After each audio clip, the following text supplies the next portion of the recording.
सबसे बड़ी डेवलपमेंट जो अभी तक हुई है रिसेंटली इसराइल के हवाले से और फ़लस्तीन के हवाले से, कोलंबियन प्रेसिडेंट ने अपना सफारत खाना खोलने का ऐलान कर दिया है फ़लस्तीन के अंदर और स्टेट भी तस्लीम कर लिया है। ये एक बड़ी पॉजिटिव बुखारी साहब एक खबर है जी। कल भी हम इसके ऊपर बात कर रहे थे, तो कल 3 यानी यूरोपीय ममालिक उन्होंने सिर्फ अनाउंस किया था। उन्होंने तो अनाउंस किया, 28 मई डेट दी हुई है ना, हाँ, कि 28 मई को तस्लीम कर लेंगे।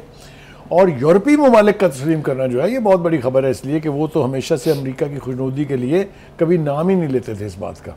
और अब ये कोलंबिया वाला तो एक कदम और आगे चला गया, उसने अपना सफारत खाना बंद कर दिया इसराइल में। हाँ जी। और अपना सफारत खाना खोल लिया रमल्ला में, जो फ़लस्तीन का इलाका है, यानी जहाँ का फ़लस्तीनियों की तादाद बहुत ज़्यादा है। ये एक बहुत बड़ा पैगाम है मगरबी दुनिया के लिए कि वो शर्म करो कुछ।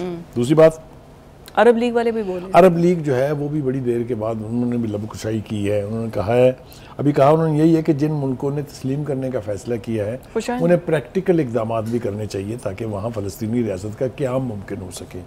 मैं उनसे ये कहता हूँ कि भाई साहब बिल्कुल ठीक है, आपने ये मुतालबा ठीक किया है, खुद अपनी अदाओं पर ज़रा गौर करें।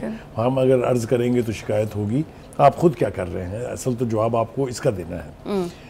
दूसरी तरफ हम देख रहे हैं कि जी वो डिटाई के साथ नेतन्याहू साहब जो हैं वो ना सिर्फ ये कि इंटरनेशनल कोर्ट ऑफ जस्टिस को डिनाई कर रहे हैं, बल्कि वो और ज़्यादा वहाँ यहूदी बस्तियाँ जो फ़लस्तीनी इलाके हैं उनके अंदर ख़ास तौर से यहूदी बस्तियों को आबाद कर रहे हैं। मगरबी किनारे में यानी वेस्ट बैंक में भी अब नई यहूदी बस्तियों का क़याम जो है वो उसको यकीनी बनाना चाह रहे हैं। अपने मज़ालिम को वो जारी रखे हुए हैं, मज़ीद हमले उसी तरह से हो रहे हैं, लोग शहीद हो रहे हैं, बच्चे मजलूम जो है उसमें मारे जा रहे हैं।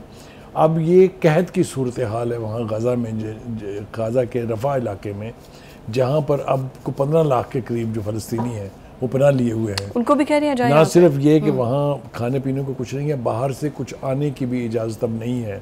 रफ़ा का बॉर्डर जो पट्टी जिसको कहते हैं हम, वो अब मुकम्मल तौर पर बंद कर दी गई है। इजिप्ट की तरफ से भी ऐसे कोई इकदाम का हमने नहीं सुना कि जिससे ये लगे कि शायद कुछ कसम पुरसी जो है उनकी वो कम हो सके। तो ये जो मॉडर्न दुनिया के मामले बनते हैं, ह्यूमन राइट्स के जो मामले बनते हैं कि जी फंडामेंटल राइट्स होने चाहिए, उन सब का जो हाल है, जो खामोशी है, वो एक क्रिमिनल खामोशी है, इट्स ए क्रिमिनल साइलेंस। ये जितनी जल्दी टूटे, लेकिन एट द एंड इवेंचुअली जो फ़लस्तीनी स्ट्रगल कर रहे हैं ना, उनके स्ट्रगल ही ऐसा नतीजा मंतकी निकल के रहेगा इंशाल्लाह। Thank you so much Bukhari साहब।